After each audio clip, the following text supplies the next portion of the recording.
kai jaunimas negali savo saugiai stovyklauti. Because in Ukraine there is war and youth and kids cannot have trouble going to camps. Ir čia aš noriu ačiū pasakyti mūsų vadovams, kad suteikia galimybę atvykti ukrainiečiams. Ir ačiū pasakyti jums, kad jūs jais rūpinatės. Thank you to our leaders who accept the Ukrainians to our camp and events, and thanks to all of you that you take care of them. Ir mano toks labai didelis prašymas jūs visus,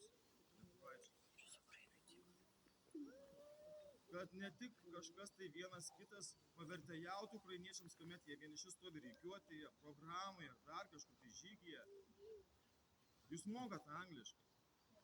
Tai veikit, išverskit jiems kažką, pasakykite. Jeigu mes kažką pamirštam, rikiuotį išversti, ar kažkur tai programai, veikite, papasakokite jiems, apie ką čia eina veiksmas.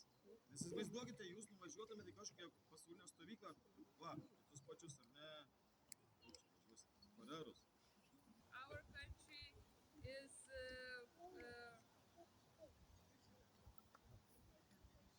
is participating in the same fight.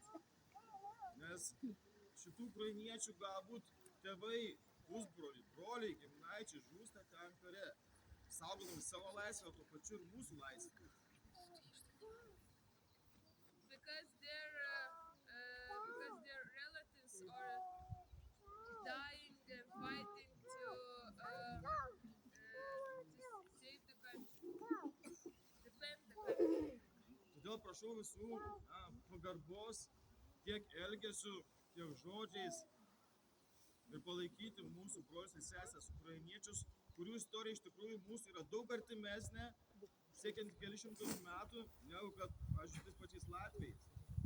So be respectful to our friends from Ukraine, because our Lithuanian story and their Ukrainian history, Дівчата we are much говорять про closer загиблих і про те, і про те. than Latvians. Держіть вже так